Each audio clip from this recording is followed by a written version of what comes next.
So, what is the Mandela Effect?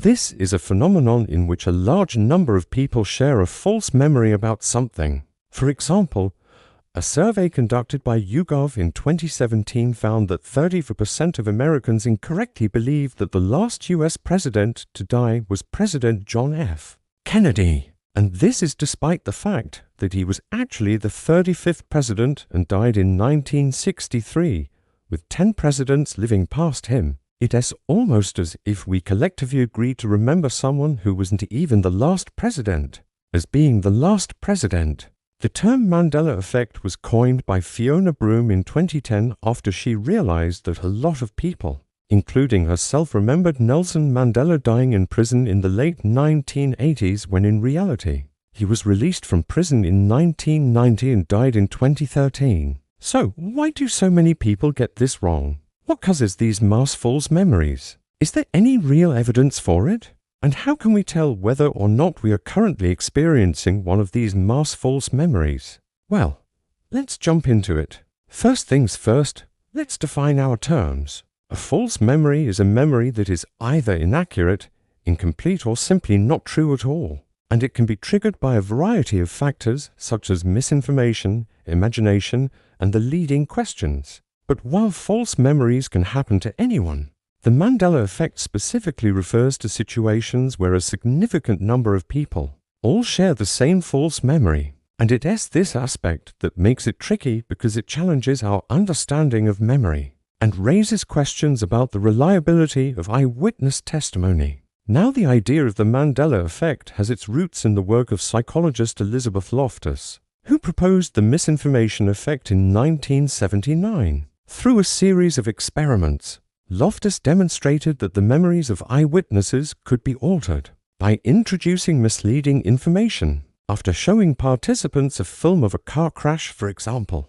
Loftus asked them questions that either did or did not include details that had not been in the film. Later, when they were asked to recall the event, participants incorporated the misinformation into their memories, suggesting that leading questions or misinformation can cause false memories. Now, Loftus's work laid the groundwork for our understanding of how false memories form, but it didn't specifically address the idea of shared false memories like in the Mandela Effect. That came later. In 2008, two researchers, Sean A. Smith and John A. Sharman, published a paper exploring the possibility of shared false memories, and they suggested that they may arise from a combination of social and psychological factors. They proposed a model called the social contagion theory, which suggests that shared false memories develop through social interactions and can spread like an infectious disease. This theory is supported by studies showing that people are more likely to believe a false memory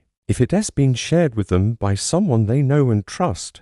In fact, research has shown that children can be led to believe false memories simply by being told them repeatedly by adults, even if those memories are completely made up.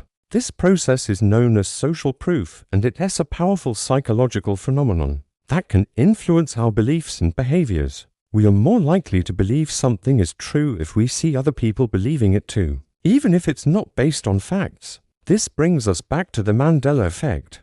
It's possible that the same mechanism is at play here. People are more likely to believe that they remember something happening a certain way if they see other people believing the same thing. But there's another possible explanation. Some researchers have suggested that the Mandela Effect may also be the result of a phenomenon known as the availability heuristic. The availability heuristic is a mental shortcut that we use to estimate the likelihood of events, based on how easily examples come to mind. For example, if you're trying to decide whether it's safe to walk alone at night, you might think about whether you've heard of or personally witnessed crimes happening at that time and place. If you have, you might decide that it's not worth the risk, even if statistically it's not actually dangerous. Similarly, people who experience the Mandela Effect may be recalling events that are more vivid or emotionally charged, making them seem more memorable and therefore more likely to be true. So what are some popular examples of the Mandela Effect? Well, besides the one we already talked about, many people also remember the Berenstain Bears being spelled B-E-R-E-N-S-T-E-I-N, when in reality it's B-E-R-E-N-S-T-E-I-N. E-N-S-T-A-I-N. There are also numerous examples of people remembering quotes or lyrics that don't actually exist. For example, many people claim to remember the line "We ray halfway there" in the song "We Are the Champions" by Queen, but that line doesn't appear in the lyrics. Similarly, many people remember a line from the Bible saying "turn the other cheek" when the actual quote is "turn the other cheek." And these are just a few examples. There are many others out there, but it is important to note that just because many people claim to remember something doesn't necessarily mean that it is a real memory. It may simply be a case of misinformation, imagination, or the availability heuristic. But why do you think it happens? Why do we all sometimes seem to be on the same page when it comes to our false memories? Is there any real evidence that supports the Mandela Effect? Well, according to some researchers, the Mandela Effect isn't really a thing at all. They argue that it's not that people are actually sharing false memories, but rather that they are imagining them. In fact, a study published in the journal Applied Cognitive Psychology in 2012 found that people who reported experiencing the Mandela Effect were no more accurate in their recall of other events than those who did not. This suggests that it's not a special phenomenon, but rather just a normal cognitive process. In other words, instead of thinking that there's something going on outside of us causing these false memories, we should be looking inward to our own minds. But regardless of whether or not the Mandela Effect is a real phenomenon, it's clear that our memories are not as reliable as we think. They can be influenced by a number of factors and are not always accurate representations of the past. So, it is important to be aware of this and to approach eyewitness testimony with a healthy dose of skepticism. Ultimately, the Mandela Effect reminds us that we don't always know what we think we do, and sometimes our memories can lead us to believe things that are simply not true.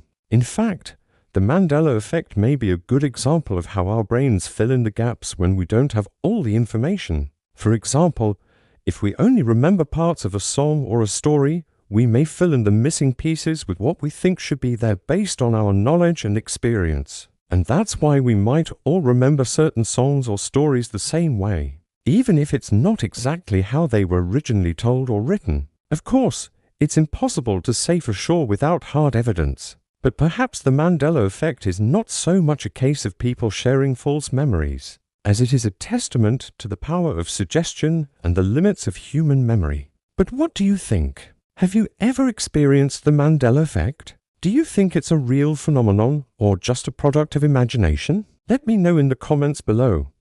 Also, be sure to check out my other content. And thanks for watching.